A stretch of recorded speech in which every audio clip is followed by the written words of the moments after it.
आजार जो येतो हा आधी मनात येतो आणि नंतर शरीरामध्ये येतो. तर मनामध्ये ह्या आजाराला थाराच देऊ नका की मला काहीतरी होत आहे. हं, हं. बाहेरचं क्या बात! वातावरण असं आहे, आता मलाही काहीतरी होऊ शकेल. मी अमुक जणांच्या संपर्कामध्ये गेलो म्हणून मी आजारी पडू शकेन. काही फरक पडणार नाहीये. हं, मी तर हं. इथपर्यंत तुम्हाला सांगेन, तुमचं मन इतकं स्ट्रॉंग झालं पाहिजे ना, की कोरोना पेशंटशी जर 10 पेशंटशी तुम्ही जर भेटलात, तरी घरी येऊन तुम्ही फिट असाल. तुम्हाला काही त्रास झालेला नसेल. कारण क्या तुमच्या बात है! क्या मनात बात! कोरोना नाही. हं, हं. या तऱ्हेने हा पहिला भाग असा आपण म्हणू, की औषधांची सुरुवात कुठे कराल, तर इथे करा. दुसरा भाग खूप महत्वाचा आहे, की तुमच्या आहारावर लक्ष द्या. आणि या आहारामध्ये जंक फूड हे 100% टाळा. हं. आजचं युग आहे, हे जंक फूडच्याच मागे आहे. ताजं अन्न हे फार कठीण असतं. शिळं, कुचलेलं, कुसवलेलं अशा गोष्टी खूप खाल्ल्या जातात आणि त्याचा कदाचित त्रास होऊ शकतो. तर हे जंक फूड टाळणं फार गरजेचं आहे. हं. त्याच्या पुढे जाऊन असं म्हणू, की नॅचरल ज्या गोष्टी आहेत, त्या खायला सुरुवात करा. नॅचरल गोष्टी म्हणजे कोणत्या? तर फळं आहेत. बघा, एक साधी कल्पना किंवा साधा विषय मी तुम्हाला सांगेन. तुमच्यामध्ये जीव आहे म्हणून सगळं आहे. हं, हं. तर जीव जगवण्यासाठी, जीव टिकवण्यासाठी तुम्हाला जीवच लागणार आहे. हं. जीवच लागणार आहे म्हणजे काय? तर इथे पहिला भाग असा म्हणेन, की जीवत्व असलेली फळं खा. क्या बात है! बघा, तुम्ही मोसंबीची एक फोड चावलीत, संत्र्याची एखादी फोड चावलीत, तर आतमधनं जो काही ज्यूस येतो किंवा जो काही लिक्विड भाग येतो, तो जिवंतपणा असतो आणि त्यांनी हं, या जीवाला आपल्या उभारी मिळते आणि प्रचंड ताकद वाढते. हं. तर हा जीवाचा भाग खूप महत्वाचा आहे. जीव असलेलं खाल्लं तर आपल्याला हे मिळेल. पण सडलेलं खाल्लं तर त्यात काही जीव नाहीये, तर ते तुम्हाला ड्रेनच करणार आहे. आता हं. जसं मी म्हटलं, की फळं, तशा भाज्या सुद्धा आहेत. मग या भाज्यांचा जर विचार केला तर पालेभाज्या आहेत, फळभाज्या आहेत. ह्या सुद्धा फार लोकं खात नाहीत. पण ह्या सुद्धा खायला सुरुवात केली, तर कितीतरी चांगल्या गोष्टी आपल्याला मिळून जातील. एक आपण म्हणू, की एनर्जी बूस्टर कुठे असेल, तर ह्या गोष्टींमध्ये आहे. किती छान वाटेल बघा.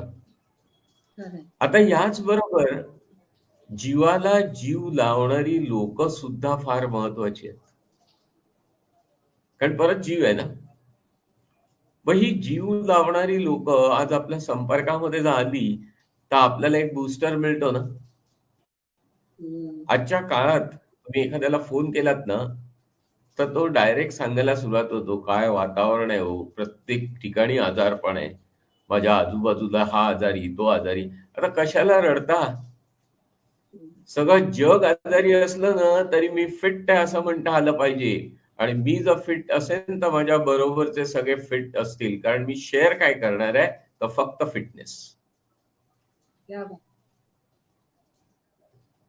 मी रडणार नाहीये. मला हे होतंय, मला ते होतंय, माझ्या बरोबरचे आजारी आहेत, अमुक ठिकाणी गेलो, त्याचा त्रास झाला. काहीही होणार नाहीये. कुठेही फिरा आणि बघा, की तुमचं मन प्रसन्न ठेवता आलं पाहिजे. जी काही आजूबाजूला लोकं आहेत, त्यांना प्रसन्न ठेवण्याचा प्रयत्न करता आला पाहिजे. तर तुमच्या आयुष्यात किती आनंद येईल. आता याचबरोबर अजूनही काही महत्त्वाच्या गोष्टी आहेत, की जसं मी म्हटलं, की शेअर तुम्ही काय करता? खरंच आनंद आपण शेअर करतो का हो? पटकन शेअर करायचं झालं ना, तर दुःख आहे. याच्याशिवाय काही आपण शेअर करत नाही. क्या बात! आनंद वाटा. जितक्या प्रमाणात तुम्ही आनंद वाटाल ना, तितक्या प्रमाणात तुमच्या शरीरामध्ये एक ऊर्जा तयार होईल आणि तुम्हाला प्रसन्न वाटेल. कोणताही आजार तुमच्या शरीरामध्ये प्रवेश करू शकणार नाही. हं, हं, पण हा वाटण्याचा भाग सुद्धा फार महत्वाचा आहे.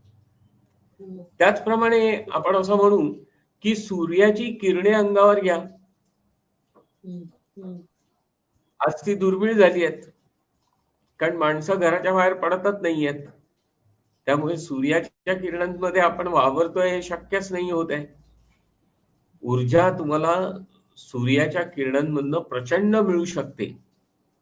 मग ती ऊर्जा घेण्याचा तर प्रयत्न करा. खरंय. आणि हे सगळे भाग मी तुम्हाला सांगतोय ना, या सगळ्या गोष्टींमध्ये ₹1 सुद्धा खर्च नाहीये. खरंय, खरंय. बघा किती सोप्या आणि साध्या गोष्टी आहेत. या सोप्या आणि साध्या गोष्टी आपण पाळू शकत नाही का? हम्म. सहज पाळू शकतो. पण आजचा भाग इतका वेगळा आहे ना, की लोकं कॅज्युअली काही गोष्टी करता आल्या तर बघतात. हम्म. म्हणजे अगदी असं म्हणू की मला एखाद्याला भेटायला जायचंय. तर मी तिथे जवळपास गेल्यानंतर कॉल करू शकतो आणि जमलं तर भेटू शकतो. पण जर मला एखाद्याला भेटायचं आहे, तर मी मुद्दाम वेळ काढून जाऊ शकत नाही का? सहज भेट होऊ शकते ना. पण मुद्दाम काही करण्याची आज कोणाची इच्छा नाहीये. चालता फिरता काही जमलं तर बघूया, चालता फिरता काही केलं तर बघूया आणि इथे एनर्जी ड्रेन होते. इथे गेन नाही होणार. खरंय. आपण असं म्हणतो, की एखाद्याच्या घरी आपण जातो आणि त्याला सांगतो, "तुला भेटायला आलो." काय एनर्जी बूस्टर मिळाला बघा त्याला, की अरे खरंय. कोणीतरी मला भेटायला खास आलं. हा जो काही आनंदाचा भाग आहे ना, हा फार महत्वाचा आहे. जो आजच्या काळात राहिला नाही. आणि मग आपण असं म्हणू, की हे त्रास होतात, अमुक होतात. त्रास नाहीच आहे तो आयुष्यामध्ये. आहे तो फक्त आनंद आहे. आणि या आनंदामध्ये अजून एक औषधाचा भाग मी असा सांगेन, कृतज्ञता असली पाहिजे. आज खरंच दिवसभरामध्ये मी कोणाला त्रास दिला का? आता जाऊन त्याची माफी नाही मागायची आहे. पण रात्री झोपताना एक प्रार्थना करू शकतो, की "अरे माझ्याकडनं पटकन काही बोललं गेलं, माझ्याकडनं काही केलं गेलं, तो दुखावला गेला, तो हे झाला." त्याची क्षमा रात्री मागू शकतो ना. ही जी क्षमा याचना आहे ना, ही तुम्हाला अजून ऊर्जा देऊ शकते. आता ह्याच्यात कमीपणाचा काही भाग नाहीये. तुम्ही प्रत्यक्ष कुठे त्या माणसाशी बोलताय किंवा त्याच्यापर्यंत जाताय. पण तुमच्या मनातनं त्या गोष्टी निघून गेल्या पाहिजेत. मन प्रसन्न झालं पाहिजे आणि ही जी प्रसन्नता आहे, हे जे आनंदाचे क्षण आहेत ना, हे जमवता आले पाहिजेत. जितक्या काही गोष्टी सहज करू शकता, त्या करायला सुरुवात करा. आणि बघा, कोणतंही औषध घेण्याची तुम्हाला गरजच पडणार नाही.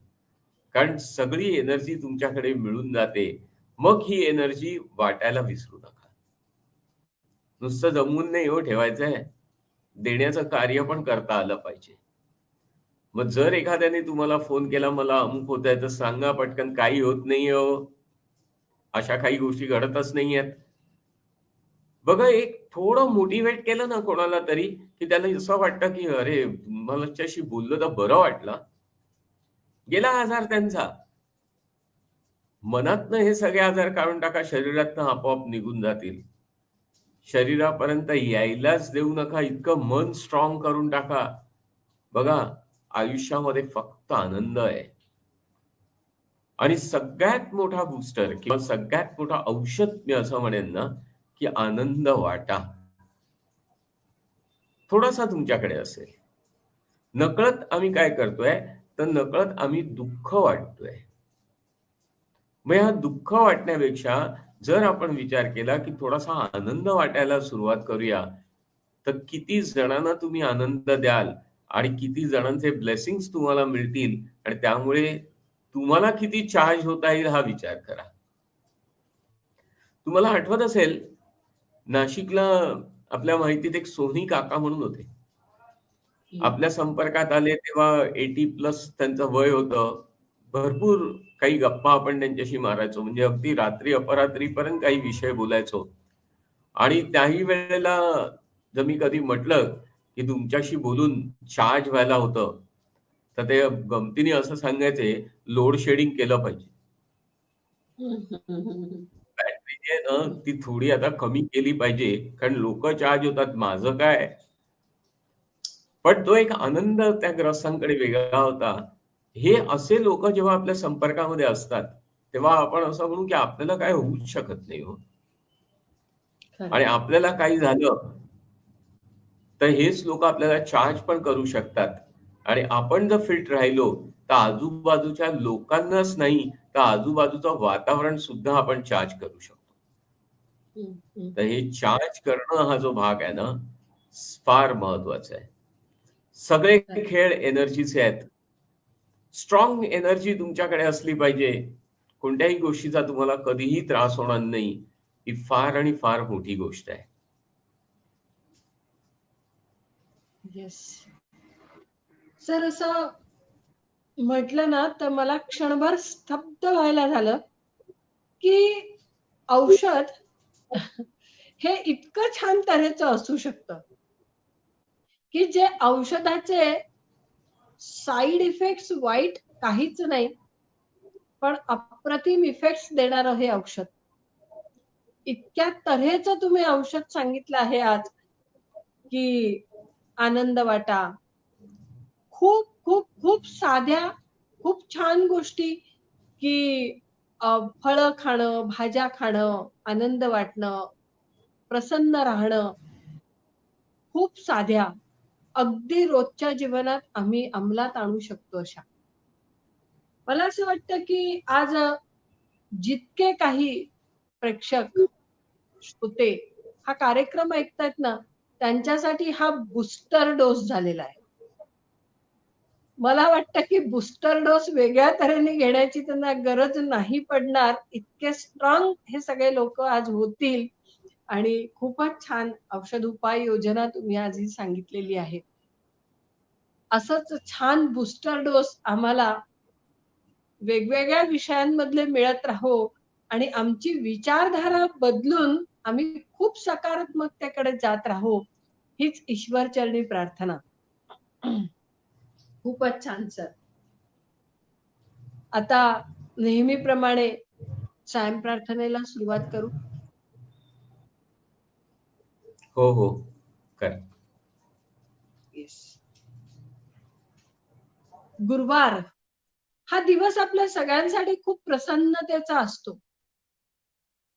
कारण या दिवशी आपल्याला खूप छान विचार सरांकडून ऐकायला मिळतात. नेहमीप्रमाणे संध्याकाळ झालेली आहे. देवाजवळ आपण सगळ्यांनी छान निरंजन लावलंय, उदबत्ती लावलेली आहे. छान धूप घरामध्ये घातलेला आहे आणि अतिशय प्रसन्न वातावरण झालेलं आहे. या प्रसन्न वातावरणामध्ये आपण सगळेजण नकळतपणे त्या तेजाची प्रार्थना करायला लागलो आहोत. शुभं करोति कल्याणं आरोग्यं धनसम्पदा शत्रुबुद्धिविनाशाय आत्मबुद्धिप्रकाशाय दीपज्योती नमोस्तुते. संध्याकाळचा दिवा माझा लक्ष्मीचा एवा, माझा नमस्कार सर्व देवा. दिव्या दीपत्कार कानी कुंडल मोतीहार, दिव्याला पाहून नमस्कार. दिवा लागला देवा पाशी, उजेड पडला तुळशी पाशी, माझा नमस्कार सर्व देवासी. जय जय रघुवीर समर्थ. आपण रामरक्षेला सुरुवात करूया. श्री गणेशाय नमः. अस्य श्रीराम रक्षा स्तोत्र मंत्रस्य बुधकौशिक ऋषिः श्री सीता रामचंद्रो देवता अनुष्टुप छन्दः सीता शक्तिः श्रीमद् हनुमान कीलकम् श्रीरामचंद्र प्रीत्यर्थे राम रक्षा स्तोत्र मंत्र जपे विनियोगः. अथ ध्यानं ध्यायेदाजानुबाहुं धृतशरधनुषं बद्धपद्मासनस्थं पीतं वासो वसानं नवकमलदल स्पर्धिनेत्रं प्रसन्नं वामाङ्कारूढसीता मुखकमलमिलल्लोचनं नीरदाभं नानालङ्कारलिप्तं ददतमृजटां मण्डनं रामचन्द्रम् इति ध्यानं चरितं रघुनाथस्य शतकोटिप्रविस्तरम् अक्षरं पूसां महापातकनाशनं ध्यात्वा नीलोत्पलश्यामं रामं राजीवलोचनं जानकी लक्ष्मणोपेतं जटामुकुटमण्डितं सासीतून धनुर्बाणं पाणिं नक्तं चरान्तकं स्वलीलया जगत्रातु माविर्भूतं वजं विभुं राम रक्षा पडेत् प्राज्ञा पापग्नि सर्वकामदां शिरो मे राघव पातु बालं दशरथात्मजा कौसल्यो दृशो पातु विश्वामित्र प्रिय श्रुति ज्ञानं पातु मखत्राता मुखं सौमित्रिवत्सला जिह्वा विद्यानिधि पातु कंठं भरतवन्दिता स्कंदो दिव्यायुध पातु भुजो भग्नेश कार्मुका करो सीतापति पातु हृदयं जामदग्नजिता मध्यं पातु खरध्वंसी नाभिं जाम्बवदाश्रया सुग्रीवेश कड़ि पातु शक्तिनि हनुमत् प्रभु ऊरूरवुत्तम पातु रक्षक कुलविनाशकृता जानुनी सेतु कृत पातु जंगे दशमुखान्तका पादो विभीषण श्रीद पातु रामोऽखिलं वपु एतां राम बलोपेतां रक्षाम्यस्तु पडेत् सच्चिरायु सुखी पुत्री विजयी वीरयी भवेत् पाताल भूतल व्योम चारिणश्चद्मचारिणा न द्रष्टुमपि शक्तास्ते रक्षितं राम नामभिः रामेति रामभद्रेति रामचन्द्रेति वा स्मरन् न लिप्यते पापैर्भुक्तिं मुक्तिं च विन्दति जगच्चैत्रैकमन्त्रेण रामनाम्ना विरक्षितम् यः कण्ठे धारयेत् तस्य करस्था सर्वसिद्धया वज्रपञ्जरनामेदं यो रामकवचं स्मरेत् अव्याहताय सर्वत्र लभते जयमङ्गलम् आदिष्टवान् यथा स्वप्ने राम रक्षामि मामर तथा लिखितवान् प्रातः प्रबुद्धो बुधकौशिका आराम कल्पवृक्षाणां विराम सकलापदाम् अभिराम श्रीलोकानां राम श्रीमान् सदा प्रभु रूप संपन्नो सुकुमारो महाबलो पुंडरीक विशालाक्षो चिरकृष्णाजिनांबरो फलमूलाशिनो दान्तो तापसो ब्रह्मचारिणो पुत्रो दशरथः सहितो भ्रातरो राम लक्ष्मणो शरण्यो सर्वसत्त्वानां श्रेष्ठो सर्वधनुष्मताम् रक्षकनिहन्तारो त्रायेतां नो रघुत्तम आतस्य धनुषा विशस्पृशा वक्षयाय शुभनिशुंग संगिनो रक्षणाय मम राम लक्ष्मणा भद्रता पदि सदैव गच्छताम् सन्नद्ध कवची खड्गे चापबाणो धरो युवा गच्छन् मनोरथोऽस्माकं रामो दाशरथी शूरो लक्ष्मणानुचरो बलि काकुत्स पुरुष पूर्ण कौसल्यो रघुत्तम वेदांत वेद यज्ञेश पुराण पुरुषोत्तमा जानकी वल्लभ श्रीमान प्रमेय पराक्रमा इत्येतानि जपे नित्यं मद्भक्तं श्रद्धयान्वित अश्वमेधाधिकं पुण्यं सम्प्राप्तो दीन संशया रामं दुर्वादल श्यामं पद्माक्षं पीतवाससं स्तुवन्ति नामभिर्दैवन्नते संसारिणो नरा रामं लक्ष्मणपुरजं रघुवरं सीतापतिं सुन्दरं काकुत्स्थं करुणानवं गुणनिधि विप्रप्रियं धार्मिकं राजेन्द्रं सत्यसंगं दशरथतनयं श्यामलं शान्तमूर्तिं वन्दे लोकाभिरामं रघुकुलतिलकं राघवं रावणारिं रामाय रामभद्राय रामचन्द्राय वेदसे रघुनाथाय नाथाय सीताय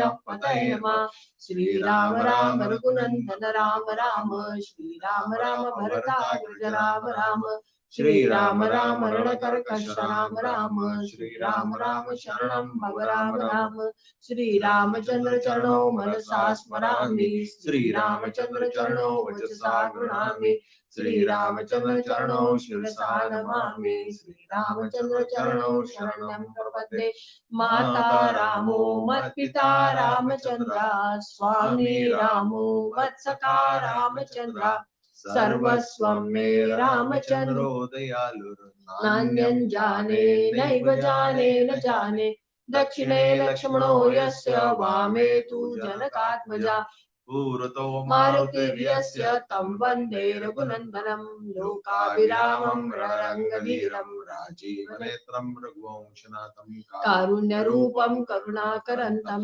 श्रीरामचन्द्रं शरण्यं प्रपद्ये मनोजवं मारुततुल्यवेगं जितेन्द्रियं बुद्धिमतां वरिष्ठं वातात्मजं वानरयूथमुख्यं श्रीरामदूतं शरण्यं प्रपद्ये पूजन्तं राम रामेति मधुरं मधुराक्षरम् आरुह्य कविता शाखां वन्दे वाल्मीकिकोकिलम् आपदामपहर्तारं दातारं सर्वसम्पदां लोकाभिरामं श्रीरामं भूयो भूयो नमाम्यहम् भर्जनं भवबीजानां मर्जनं सुखसम्पदां तर्जनं यमदूतानां राम रामेति गर्जनं रामो राजमणि सदा विजयते रामं रमेशं भजे रामेणाभिहता निशाचरचमू रामाय तस्मै नमः नास्ति परायणं परतरं रामस्य दासोऽस्म्यहं रामे चित्तलया सदा भवतु मे भो राममावुत्तरम्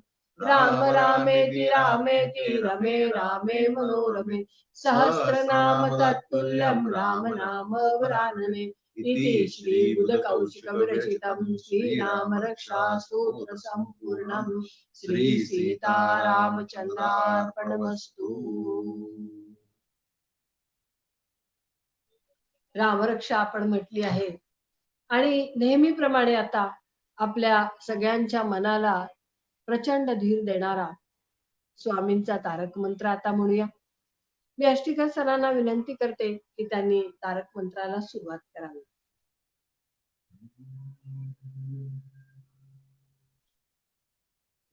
निशंक हो निर्भय हो मनारे निशंक हो निर्भय हो मनारे प्रचंड स्वामी पाठीशी रे प्रचंड स्वामी पाठीशी रे अतर्क्य अवधूत हे स्मरणगामी अतर्क्य अवधूत हे स्मरणगामी अशक्य ही शक्य करतील स्वामी अशक्य ही शक्य करतील स्वामी जिथे स्वामी पाय तिथे न्यून काय जिथे स्वामी पाय तिथे न्यून काय स्वये भक्त प्रारब्ध घडवी माय स्वये भक्त प्रारब्ध घडवी माय आज्ञे विना काळनाने त्याला आज्ञे विना काळनाने त्याला परलोकी नाभिती तयाला परलोकी नाभिती तयाला उगाची भीतोसी भय हे पळू दे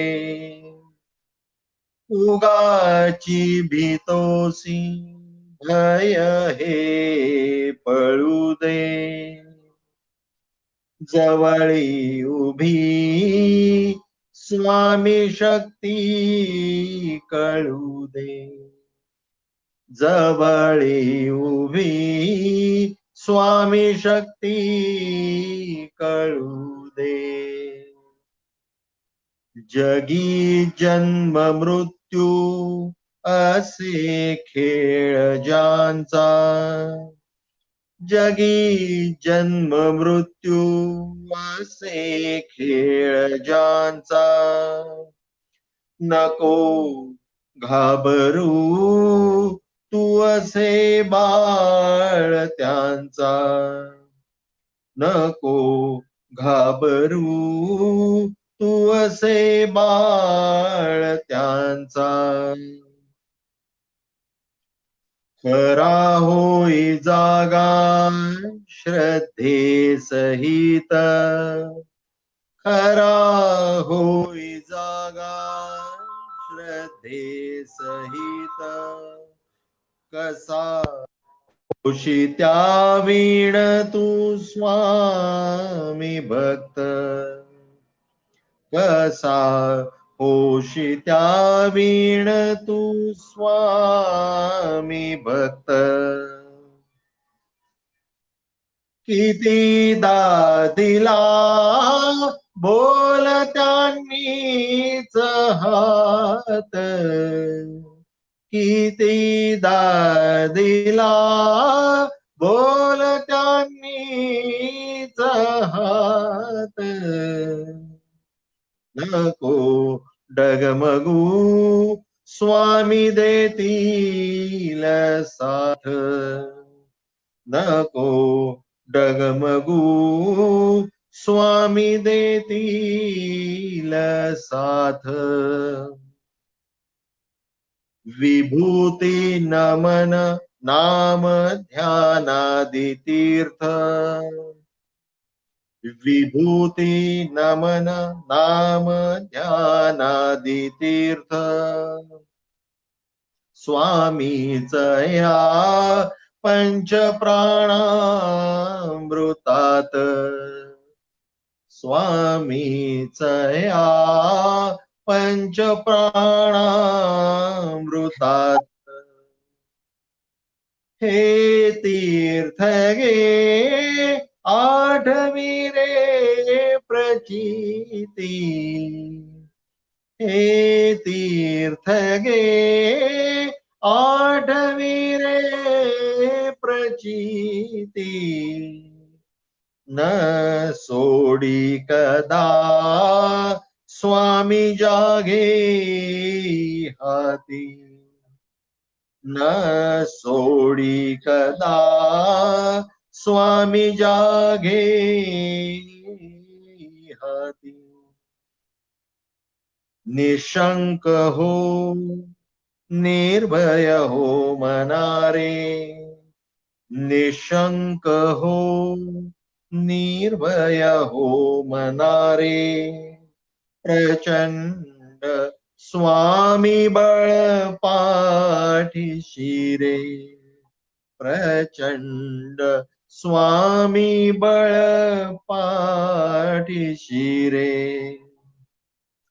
अतर्क्य अवधूत हे स्मरणगामी, अतर्क्य अवधूत हे स्मरणगामी, अशक्य हि शक्य करतील स्वामी, अशक्य हि शक्य करतील स्वामी, अशक्य हि शक्य करतील स्वामी.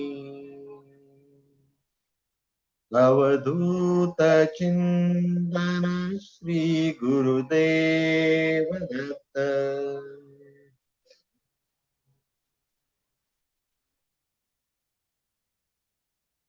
निशांत हो निर्भय हो मनारे. खरंच हा तारक मंत्र आपल्या सगळ्यांच्याच मनाला खूप धीर देत असतो आणि सतत सर आपल्याला खूप छान काहीतरी सांगत असतात आणि आपल्या आयुष्यामध्ये एक नवीन ऊर्जा त्यामुळे निर्माण होत असते. आज तर त्यांनी आपल्या सगळ्यांना अगदी छान औषधोपचार सांगितलेले आहेत आणि खूप छान त्याचा उपयोग आपल्या सगळ्यांना होऊन आपण अतिशय निरोगी आणि छान आयुष्य जगणार आहोत. तुम्हा सगळ्यांना या प्रयत्नांसाठी खूप खूप शुभेच्छा. नवीन प्रश्न घेऊन पुन्हा आपण पुढच्या गुरुवारी सरांना भेटणार आहोतच. सायं प्रार्थनेमध्ये भेटणार आहोतच. धन्यवाद.